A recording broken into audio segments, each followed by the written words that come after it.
Thank you to Jack Lewis and Karen Spilka's office for having DA Ryan here today to discuss scam prevention. So I'm going to turn it over to Jack Lewis. Thank you so much. I think I've met most of you at some point in the past, but for those who I haven't met, hopefully we can grab a couple minutes today and chat. If you live in Ashland, I'm your state rep. If you live in Framingham, there's like a 35% chance I'm your state rep. I will claim you regardless of where you live until you yell at me, and then I'll find your actual state rep. I want to go over a couple housekeeping things before I introduce a couple other folks. We are recording today for WACA. The camera, though, is going to be focused here. We want to make sure folks feel comfortable asking questions. And so at the end of the DA's presentation, if you ask a question, she'll repeat it back so that you can hear it in case you didn't hear the person who asked it, but so the folks at home can hear it as well. Those of us who have fallen victim to scams or fraud of one sort of variety or another don't always feel comfortable talking about it. And that's part of the reason that they're often so successful is because we don't learn from each other's hiccups along the way, and that's one of the things that DA will go over. But we really want to make sure you feel comfortable sharing those stories, but also asking the questions that are on your mind. Today we're joined by Momina from the Senate President's Office in the back there. If you ever have any questions for Karen Spilka or her team, Momina is often here at the Senior Center once a month. And we have Mariana from my office, who is here at the Senior Center 4 or 5 times a month on a quiet month, often here on Mondays with me for lunch. If you don't come every Monday for lunch, it's very reasonable, and we're often here making sure that the portions are big. Couple things. We're talking about scams today and fraud prevention. These aren't things that just happen to seniors. Today we're of course focused on seniors, but I could share stories with you of mistakes I have made over the years, be it clicking on a link that looked real, filling out a form online that looked real, only to find out that, oops, wasn't real at all. And what that has meant for myself, having had my identity stolen just a month ago, I've had to sort of unpack all of the work behind getting your identity back and rescuing your credit score. So nothing to be embarrassed of. We all fall for things. That's why these frauds, these scams are so successful. So I hope we have a good conversation on that. Plug for the movie Thelma. I'm just going to say it up front before we get into the serious stuff. Has anyone seen it yet? Okay. It is the saddest, cutest movie you'll ever watch about a woman in her mid-90s who has recently lost her husband. And in the first couple minutes, she falls victim to one of these fraud claims, or one of these scam attempts. And the movie then pivots to her trying to rectify the situation herself, which is where the humor gets worked in. But it's funny, but it's also very, very sad, because we know that things like this happen every single day. In this movie, Thelma, which is on Amazon Prime now, is a true story. With the person that it happened to, but also a true story for thousands of folks here in the Commonwealth. Before I turn things over to our wonderful district attorney, I want to welcome up our chief of police here in Ashland. Chief Rossi, do you want to come up for a second? I know she did a wonderful presentation on fraud prevention at the new, I think, 55-plus neighborhood over by the Warren Center. But locally, if you haven't got to know her, you definitely should. Great person. Just want to hand the mic over to you to welcome folks as well. Good morning. Good morning. Just to echo what Representative Lewis said, don't be embarrassed. It happens to more people than you can even imagine. I know our DA will explain some of the larger cases that I'm thinking. But in little old Ashland, over $50,000 from one victim, and not an elderly victim, just a couple of months ago. So, I mean, it happens, and the police department is there for you to report. We'll come out to you. You don't have to leave your house. If you'd rather come and see us, we have a beautiful new station. You can come down, but don't hesitate to report because, and again, I'm sure the district attorney will echo this. It's the only way we can really kind of track and get a handle on this stuff is if people report and we have the data and the information. Thank you. Excellent. Well, You came to hear from our DA, so I'm going to welcome up District Attorney Marian Ryan, who does it all. And if you haven't had a chance to get to know her, definitely say hi after the conversation this morning. If it's unsolved murders, if it's the worst crimes you can imagine, if it's helping people who've experienced some of the fraud we're talking about today, or if it's the growth in hate crimes and hate groups in our community. Her office covers it all in a way that I can't even wrap my mind around. So without further ado, our District Attorney, Marian Ryan. Thank you. Good morning. I'm really happy to be back. I haven't been here for 2 years, but I will say I am glad to see that the treats are as good as they were 2 years ago. I do write down where I get good treats, and I tend to go back there. So I've never met a cookie or a donut that I don't like, so just for the future. I want to thank Candy and Mary for having us back here. I especially want to thank Representative Lewis and the Senate President. You know, we can talk a lot about, and people sometimes do, what are people doing and what are they doing for me? I can tell you, you have chosen well, because they are always working for you. And the partnerships that we form, whether it's Representative Lewis on our anti-bias, anti-hate task force, whether it's being at the Senate President's Wellness Fair, we are always working together, because that's what you expect of us, to try to advance your interest and protect you. And you're very, very fortunate. And the same is true for our law enforcement partners. You know, Representative Lewis mentioned some of the great things that we've been able to do with cold cases and investigations. None of that would be possible without the support that I get from our chiefs and our police departments. I never call a chief and say, I have an idea, could we try this? That people aren't willing to make that effort to try to help you. So we are very, very fortunate. I know sometimes, you know, you get flustered about something and we can forget that. But we really are in a great place. And when I talk to my colleagues across the state and across the country, I really see they don't have the kind of partnerships that we do. All right, so I want to talk today about scams. And everybody knows, right? I mean, raise your hand if you have never gotten a scam. Right? And no, everybody gets them. You get a scam on your phone, you get a scam on your email. They're every place. Somebody was nice enough to bring me today a scam that I know some of you have seen. This scam about, I want to buy some gift cards for my friends and my phone doesn't seem to be working. Would you help me? You buy it and then, you know, I'll come back and bring you the money. Well, don't hold your breath. And I was laughing as I came out here today because one of the scams that's running around right now, if you have a transponder on your car, you know, the Mass Pike transponder, yeah. There's a very profitable scam that's running around, and I got it on my phone as I was coming out here. So you get an email, and it looks very legit. Looks like it really came from the Mass Pike. And it says on someday, I don't know what it said, July 31st, your car triggered a transponder response of $4.13. You got it right? And you must pay right now.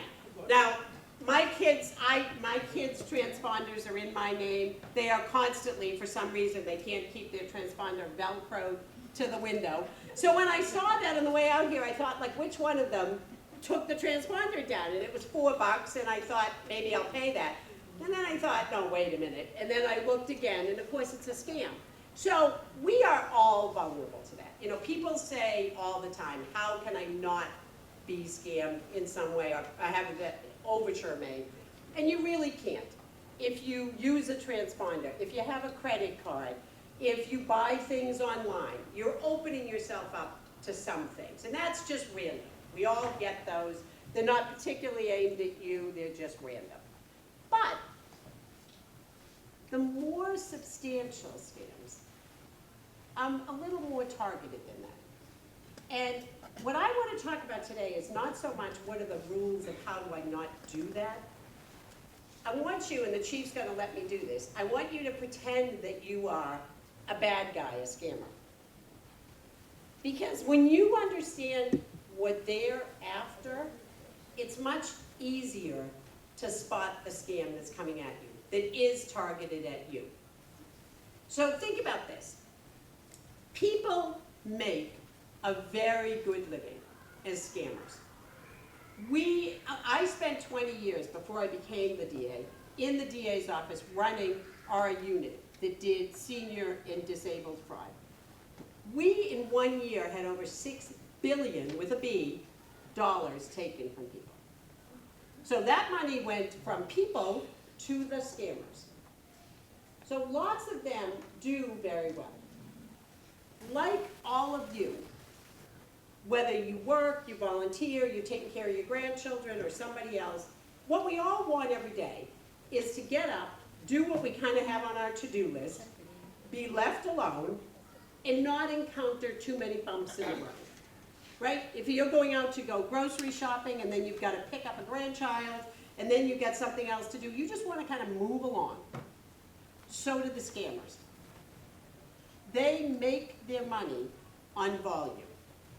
When we talk about some of, for instance, the IRS scams, they're making money because in the course of 1 day, they might hit 75 to 150 people.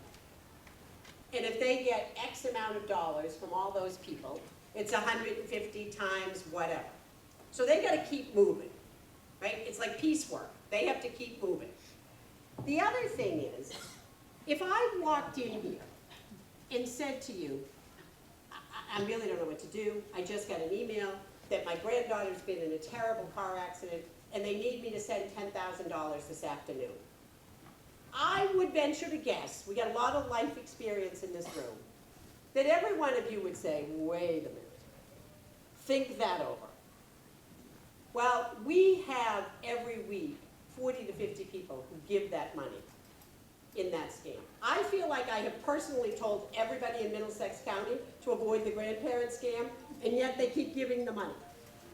And the reason is twofold. One is, and we've all had this experience, sometimes when you say something out loud, you realize how ridiculous it is. Like just in coming in and saying, you know, I just got a notice that my granddaughter Julia's been in a car accident, I need to go get $15,000 in cash. Well, that sounds ridiculous. But if you're in your house and there's no one home and they're pressuring you on the phone, it doesn't sound so ridiculous. That's why smart, accomplished people give up that money. So one thing I do always ask people is, you know, you're here, you're at the senior center, you're talking to people, you know the people here, so your chances of being scammed just because you do that are reduced. But please take what we talk about today and spread it to the community. And I'm glad to have the TV here to get to, because it is people who maybe because of family obligations or illness can't be out here. They are much more likely to be scammed because they're by themselves and that thing that somebody's saying to them doesn't sound so crazy. The other thing is this. There are lots of crimes that are just completely random. You know, you park your car somewhere and your car gets broken into, well, that's kind of random. You know, your car gets hit in a parking lot, it's usually kind of random. Most of these scams that yield some good money are, as I always say, if you're a robber, you go where the money is. And the reality is, even if you don't feel rich, people who are older have more money. And that's where they're going. So you are being targeted in that piece. And the other thing is, and what we see in the big scams that are successful, if I called you up and said, we have your grandson who's been hurt in an accident, and you only have granddaughters, you're going to say, click, we're going to be done. Okay? That doesn't happen. Because they all start with a little piece of truth. And the question is, and I'll give you the example, and you can all become bad guys, and I guarantee you, if you do this someplace, you will see how they do it. You take little pieces of truth, and you weave them together. And suddenly, you've got the person believing what you're saying. So let's back up a little bit. The first thing the scammer wants to do is they want you to do everything fast. Anybody who tells you something has to be done fast, 99.9% chance that is a scam. if the deal is only open today, if your Social Security check isn't gonna come if you don't respond in the next 12 hours, you don't even have to read the rest. I'm telling you that's a scam. Because what they're trying to do is take your eye off the ball. You're gonna get so flustered. I'm going on vacation, I have to be able to use my credit card. I need to do whatever I need to do. We had a person who worked in our office, somebody who did a lot of this work with me, and one day he got a call from his mother, who was very intelligent, very active, totally had a son who talked about scams all the time, and she said, I need to go to the bank, I'm getting $5,000. And he said, what are you doing with $5,000? And she said, I missed jury duty. They told me I have to pay $5,000. I'm putting it outside because your aunt and uncle are coming for the wedding this weekend and I can't have a constable here. All right? She just got completely caught up.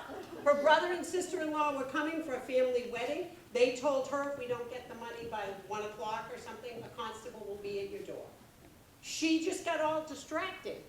Instead of saying, does that make any sense that they would charge me $5,000 because I didn't go to jury duty? And the way we're going to collect it is put it in a box on the front steps, right? That is now, don't laugh, do not laugh. Whatever your political persuasion is, we might have lots of things going on in this country, but I guarantee you that the United States government is not running on Apple gift cards. And yet, I have 32 cases where people got a notice that they had not properly paid their income tax, and they had to go get Apple gift cards. And people went and got them, right? It's kind of funny. But they got so flustered of what was going to happen. Okay, I only owe you $700. Okay, I'll go get $700 in Apple gift cards. Or, my other personal favorite, you get a call from Social Security, supposedly. Now, if you've ever tried to talk to Social Security or the IRS, they do not have telephones. That is a fact, right? You cannot communicate with them without writing letters. So what are the odds that you are the person they called to ask for those gift cards? And yet people give those gift cards, all right? And if somebody calls you and says, I'm calling from Social Security, give me your Social Security number, aren't you kind of worried? It is like we literally have every single day. Somebody calls and says, this is, whatever, M&T Trust, your bank. What's your account number? Well, if you don't know my account number, I'm a little concerned.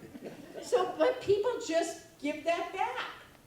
So that's one thing. Anybody who's trying to rush you or extract that information really quickly, just set in your own mind ahead of time, I'm not answering those questions. I'm not getting involved in that. And the same is true when you had one out here in Ashland with, we're at that time of year where we're going to start seeing contractors showing up that are going to scam you. I can clean your gutters so you won't have an ice dam.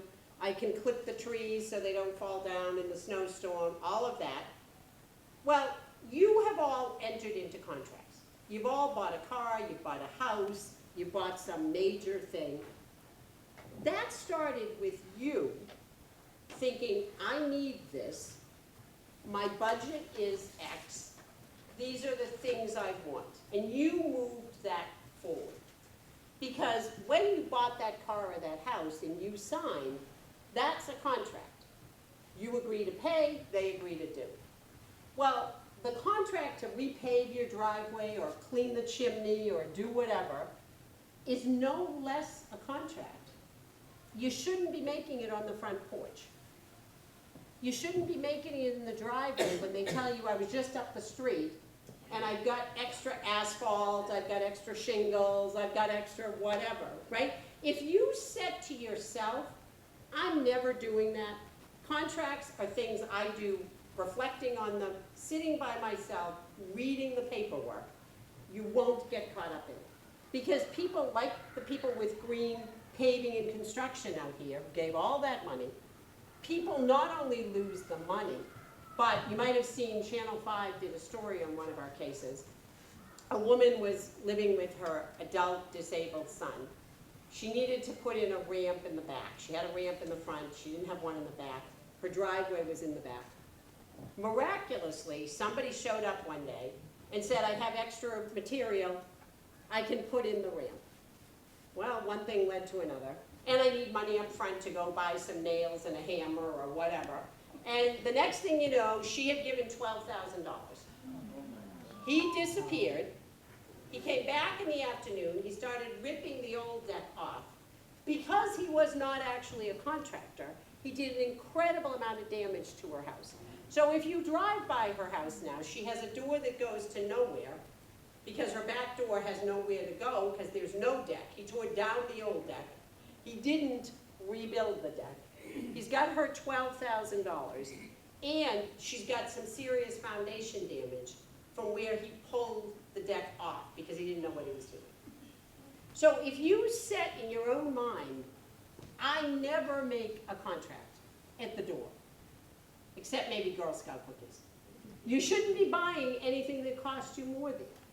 You shouldn't be letting somebody else begin the process of a sale.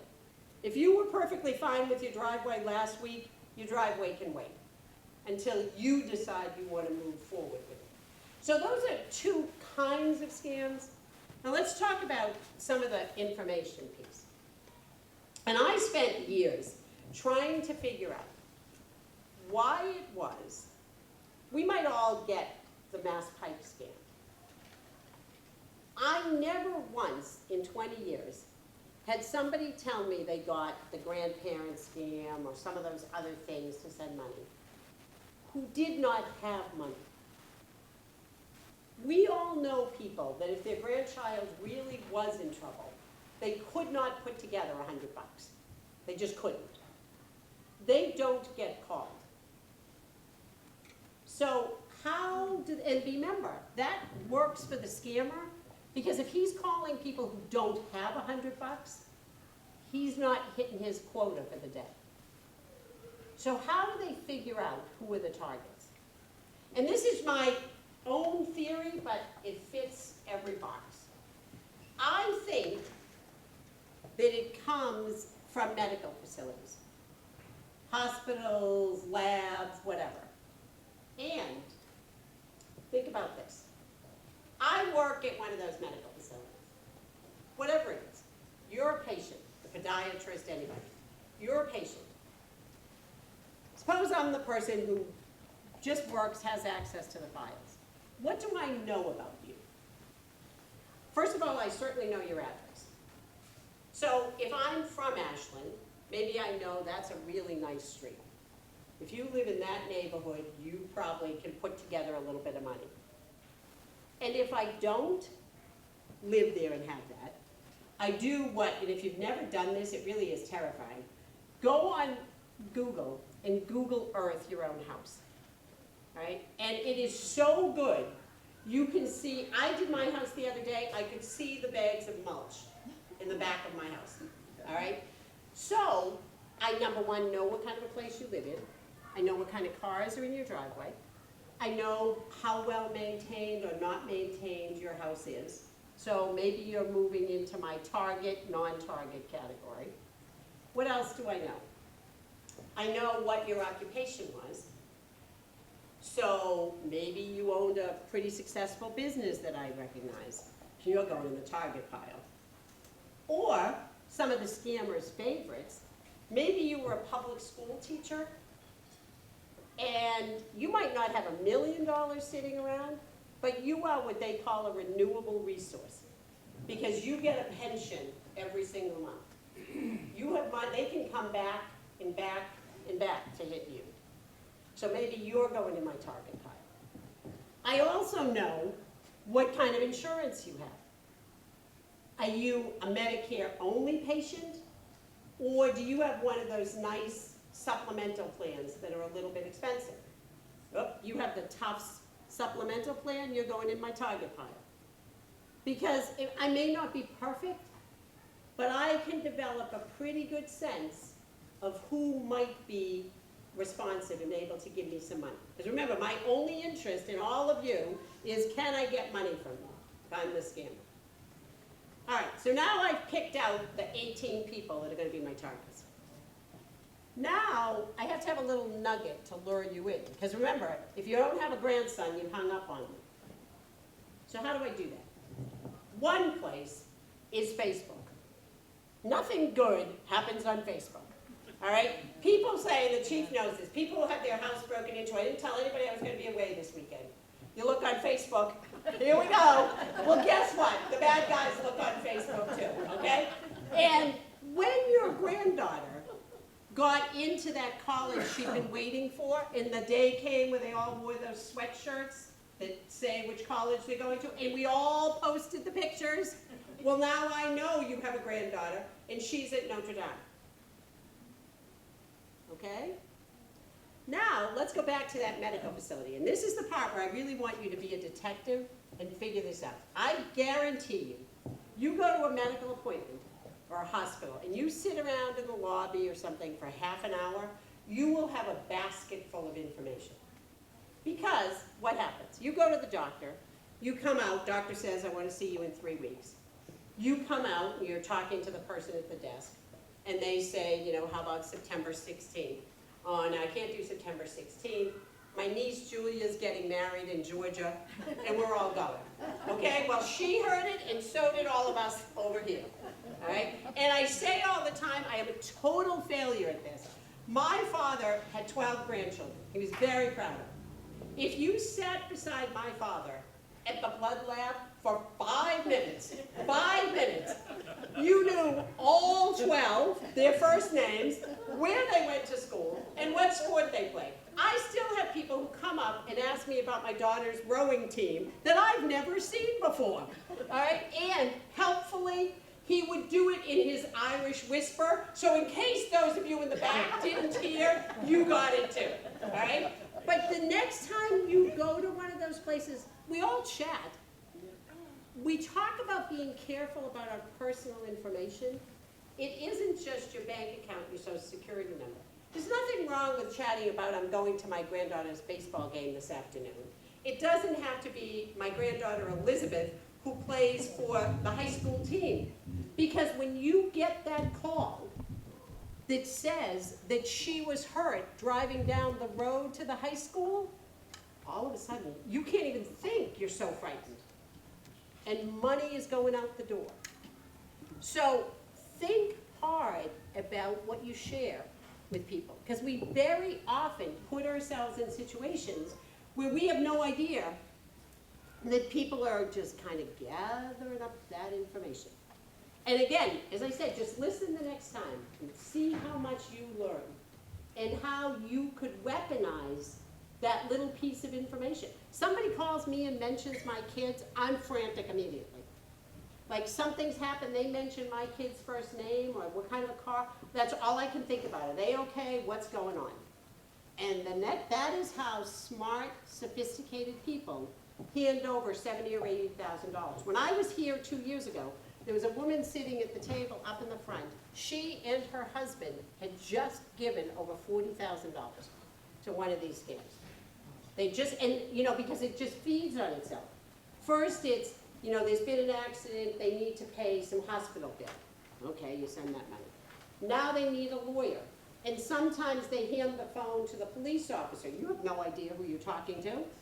The person says, this is the chief. Oh, okay.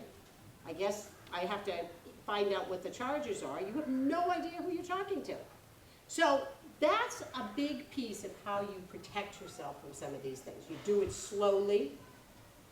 You have rules that you already have in place. So when somebody catches you off guard about buying something, you think, yep, this is a contract. I don't do contracts out here. And protect that personal information. And if you really employ those three things, you will, because the unfortunate thing, remember what I said in the beginning, the scammer wants to hit the next person. So if you're asking questions or you're saying too much, they're going on to the next person. They're not going to linger with you because tick, tick, time is money. And that brings me to, this is probably the most useful piece you get out of this whole thing. Everybody always says, you know, I get so many phone calls. I get phone calls all the time. And you can sign up, you know, we used to all sign up for those do not call lists and whatever, which that person didn't call you, but the next person called you. But this one thing does reduce your calls. If I am a company or a scammer that wants to call people, I buy a list of phone numbers. right? And when I buy that list of phone numbers, I'm just kind of making up the money. Say they cost a nickel a piece, right? I get 100 numbers, it costs me $1 for that sheet. Now, some of those numbers aren't going to be active. They're not going to be any good. So I wasted my nickel on those, all right? But if they call you and you answer the phone, they now know that that phone is associated with a live person.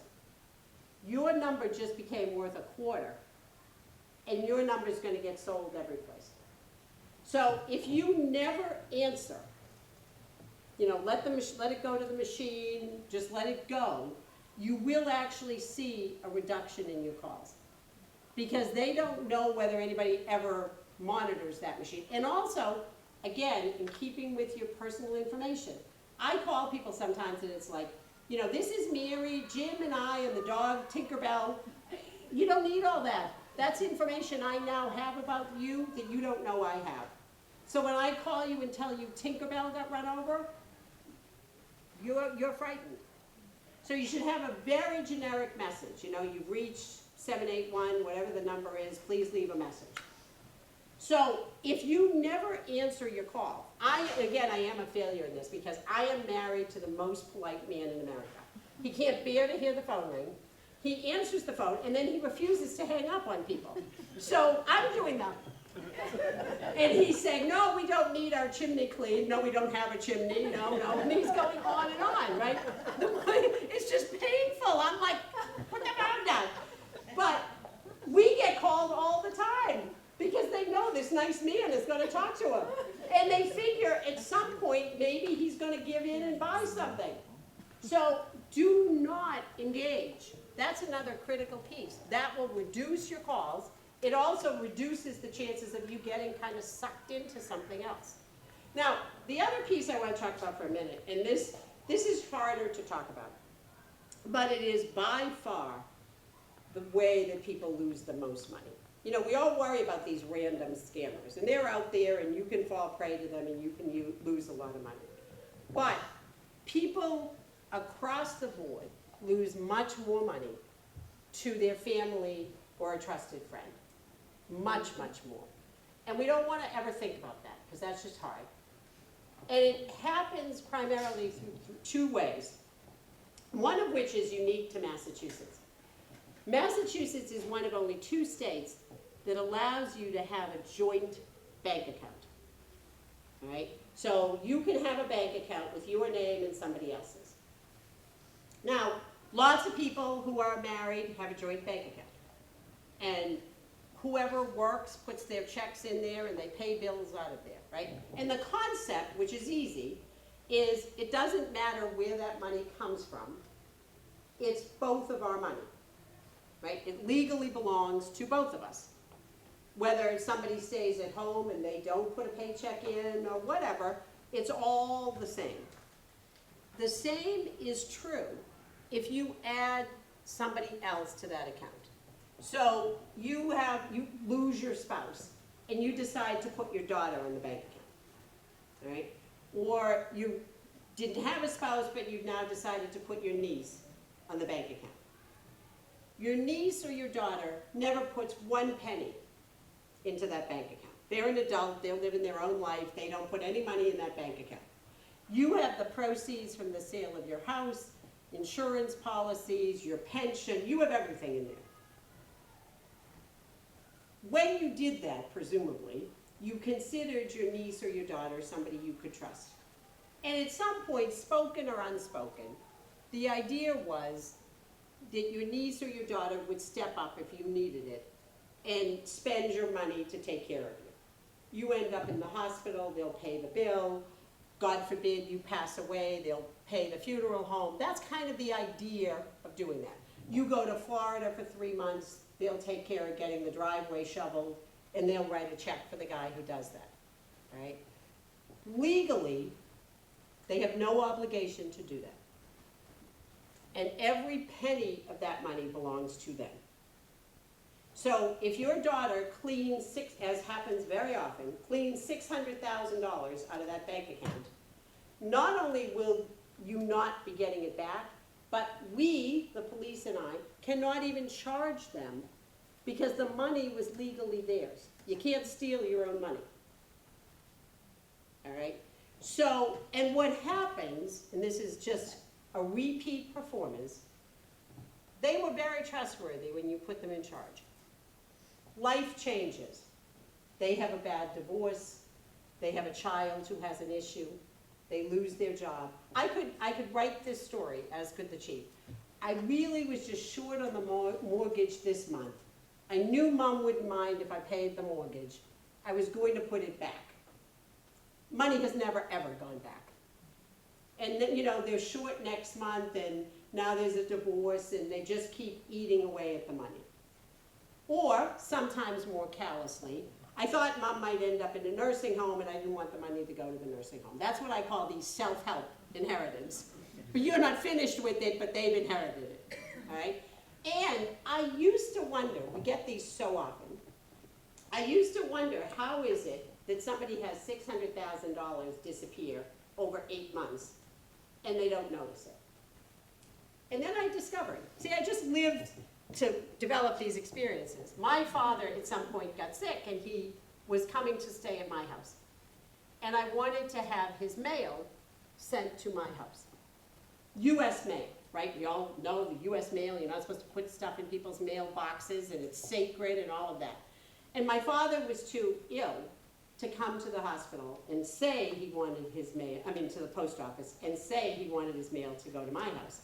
So I had a note from him, I had my passport, I had his driver's license, my driver's license, I had a whole pile of documents. And I went to the post office. And I approached the man and I told my whole story. And he handed me a little postcard and he said, just fill this up.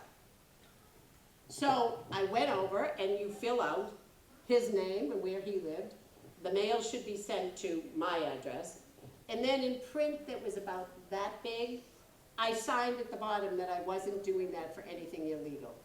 Well, scammers lie. And all of a sudden, poof, his mail came to my house. All right? Not hard. They required nothing from him. And what we discovered is that is how people do it. So maybe you have a home health aide, right? Home health aide, you give them your credit card sometimes. And it's a debit card. And they're debiting your account $100 a week. Well, in the meantime, they're having your bank statement sent to their house. So you're not, I don't sit down every month and say, gee, did I get every bank statement that I'm supposed to get?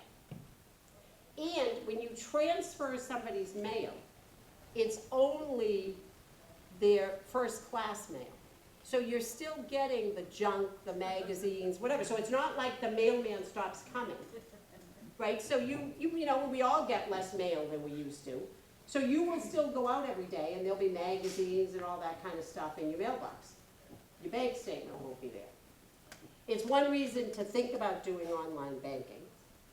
It's one reason to be much more concerned about, I'm supposed to get 4 bank statements every month, did I actually get them?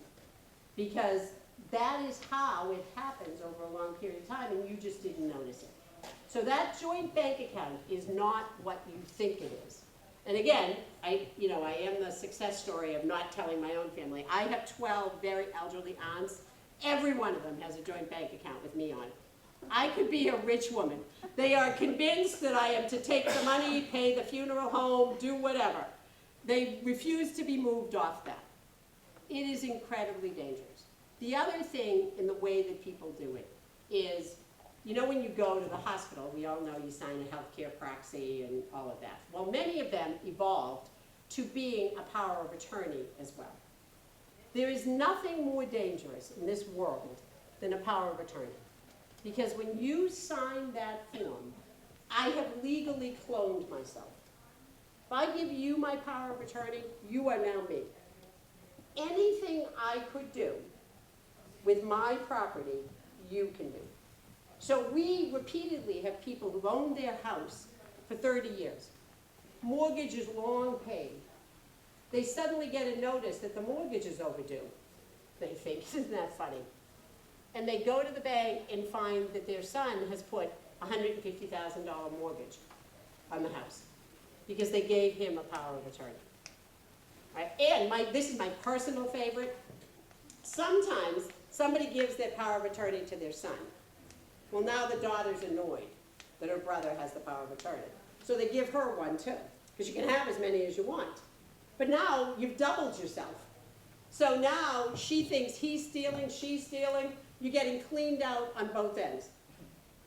If you want to give somebody that power, if you are worried that something would happen, for instance, I'm going in to have a hip replaced, I'm going to be in rehab for 3 months, I won't be able to get to the bank. You should then have a power of attorney that is crafted to do what you want.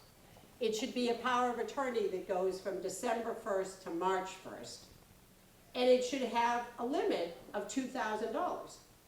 If you go to Florida and you would like your daughter to be able to pay the plumber if the pipes freeze up here, well, $2,000 or $3,000 might be all you need to authorize her to use. You don't need to let her have your whole estate, because by far, that is where people lose the most money. Because you give people access to everything you have. And you really have no remedy, because they are acting legally. The same is true with, I mentioned before, you give somebody your debit card. You know, it's the middle of the winter, your nice next door neighbor says they'll pick up something for you at the grocery store. You give them the credit card, they come back, they give you back the credit card, you think all good. Well, all you need to do is have those numbers, and they're ordering online to $9,000 worth of stuff.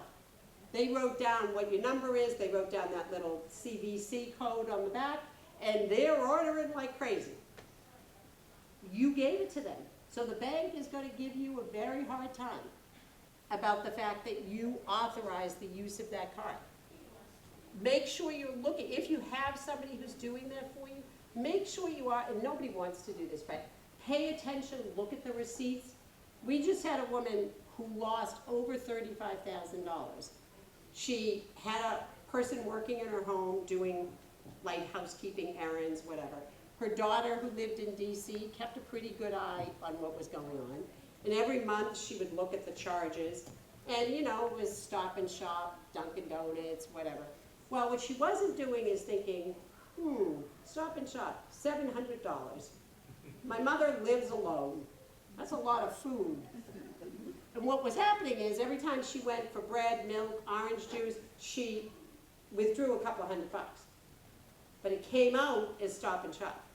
Look, in a quick glance, it looked pretty legitimate. So I know I've scared you all to death now, but don't just think about the strangers, think about the people close to you as well, because that is much more of a trap and much more difficult.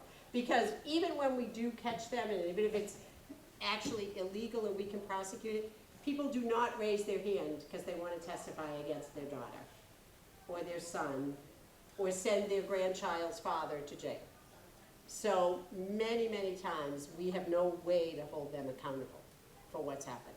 All right, so I've talked for a long time. I'm happy to take some questions. Yeah? Power of attorney. Yep. You mentioned that. Are there different kinds? For example, I've heard lawyers talk about durable power of attorney. So the question is, are there different kinds of power of attorney, including durable powers of attorney? And yes, there are. And, you know, we all got in this habit. You could go to Staples and buy a book, and it has power of attorney. You rip it out and fill it out. I have a rule, which is you get what you pay for. It's unlikely that that's going to be tailored to your situation. So it is something that if you want to do it, you should go to an attorney. You should tell them, you know, what do you want to accomplish? That's the plan. When I'm sick or when I'm no longer here, what would I want to have happen? The other thing is a power of attorney expires when somebody dies. So very often the way we find out there's been something up with the power of attorney is somebody is getting to their last days, and the power of attorneys are falling over themselves at the bank, taking money out, because their authority ends at the moment that person passes away. So there are lots of different kinds. It's like accounts. It's possible to have bank accounts that you share with somebody that have to be used for your benefit. It is not the traditional joint account. So you should explore those options.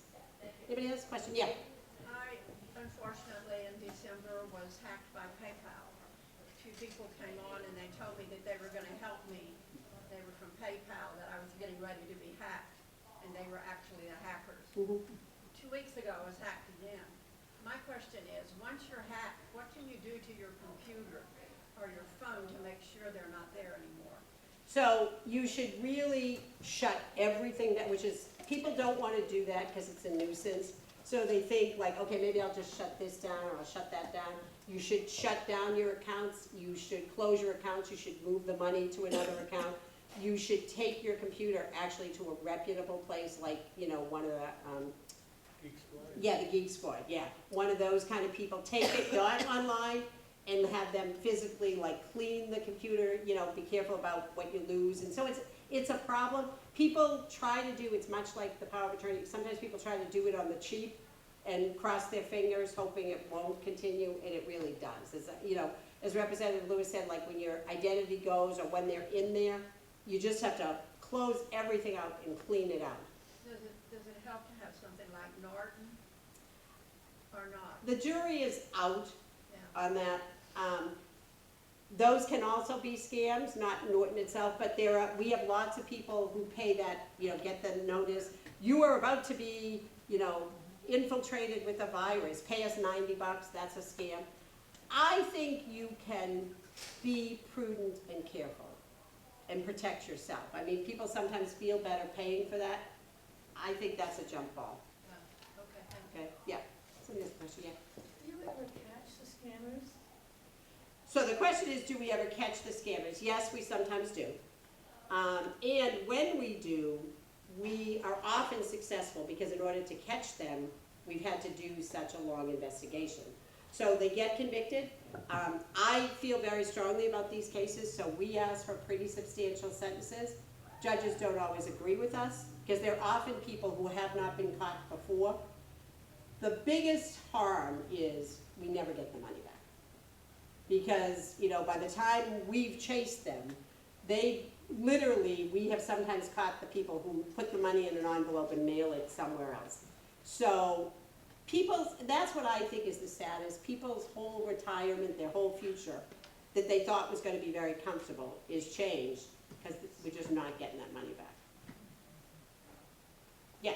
Can you track the phone number down, where they're located, where they can come in and get them? So the question is, can we track the numbers? You know, usually they're burner phones. They're those phones you just buy, you pay for 2 hours or whatever. It's not like your Verizon phone where you have an account or something like that. So they're clever. They are clever. And they're able to sort of send things, you know, by email or whatever through 10 different stations. And we end up, you know, somewhere in middle Europe. Can you track the phones where they buy them? Sometimes. We are sometimes successful at getting like a video at a store where they bought the phone. Like Walmart? Yeah. Sometimes. Yeah. Yeah.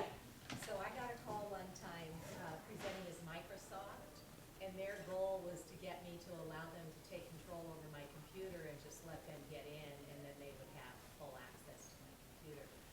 And I said to the guy, "You should be ashamed." And I think he was from India, and he said, "Well, ma'am, if you can give me an honest day's pay for an honest day's work, I'll take it." So the question was about, you get that call from Microsoft. We actually, you know, and they are actually the hacker. We actually just had a woman who was on looking at her daughter's wedding pictures. They just had a family wedding. She's looking at the pictures. She suddenly gets this alert that says, you know, you have 7 seconds. Remember, it's a rush. And if you don't, you're going to lose everything. And she's thinking the wedding pictures, she started throwing money at that. You know, when they come on, even if, especially if you didn't initiate the call, and they start saying, I'm doing everything with you, hit keystroke, hit whatever. If you think about your computer as having a wall around it, they are punching holes in that wall. And then all of a sudden you will see stuff has gone out of your bank account, stuff has gone from wherever, because you let them penetrate that wall. Yeah. Could you talk a little more about why it's legal for people to buy information that is going to allow them to access and do this kind of stuff? Like, what's behind that? So the question is, why is it legal to buy information and that they can use illegally, like the telephone numbers, right? All right, but you also have, you know, I don't know, some charity. They want to make calls. They want to solicit calls. I mean, you do get some calls that are from a legitimate charity. The way they do that is they buy the phone numbers. I mean, nobody sits with a phone book anymore and looks it up. They buy that list of phone numbers. You know, even if you don't buy it, I am not terribly computer literate, and I am always shocked at what I can find online. How quickly I can get people's phone numbers or things like that. Well, if you go on truepeoplesearch.com, Yeah. you get everything. You Right. get the email, you get the phone number, you get the relatives, you get everything. Yep, yeah, and that stuff is just out, you know, that's what I mean, like, at some level, there's things you can't worry about. If I really wanted to find out where you lived or what your phone number is, I could figure that out.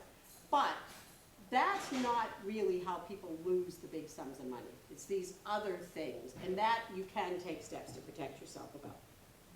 Yeah, One other question about the phone.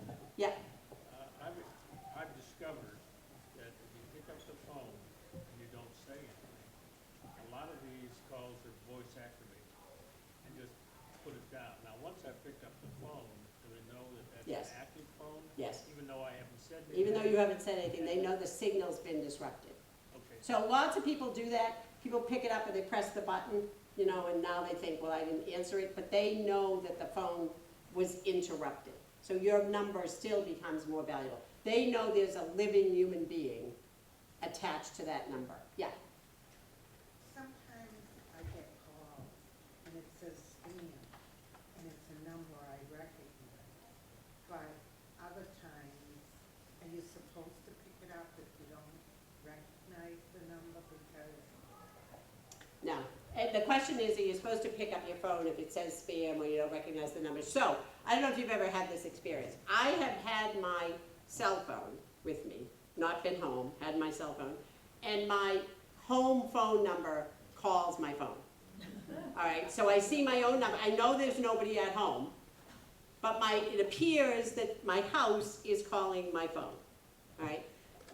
For $19.99, you can go online and buy a device that will let you be any number you want.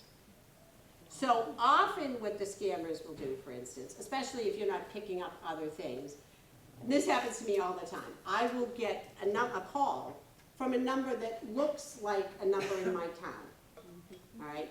And I'm thinking, like, is that the hairdresser? Is that the cleaners where I dropped something off? It's a sort of familiar number that they have been able to access what my number is or numbers I call, and they spoofed me with a number that looks like that. And their hope is that I will think, oh yeah, that might be the dentist, and I'll pick it up.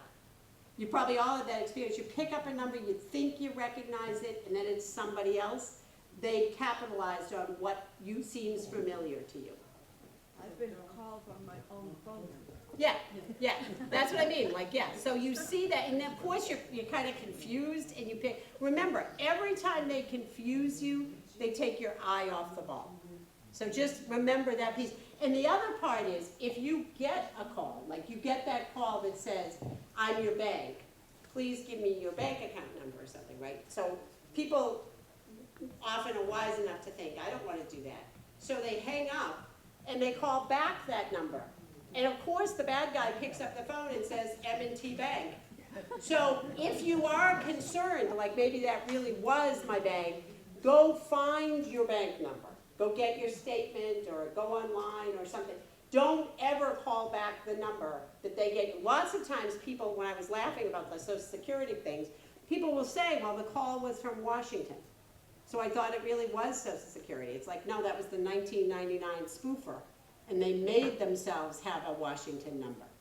So just be careful about recalling that. All right, well, thank you. Thanks for having me. Thank you again to Representative Lewis, the Senate President, and Coach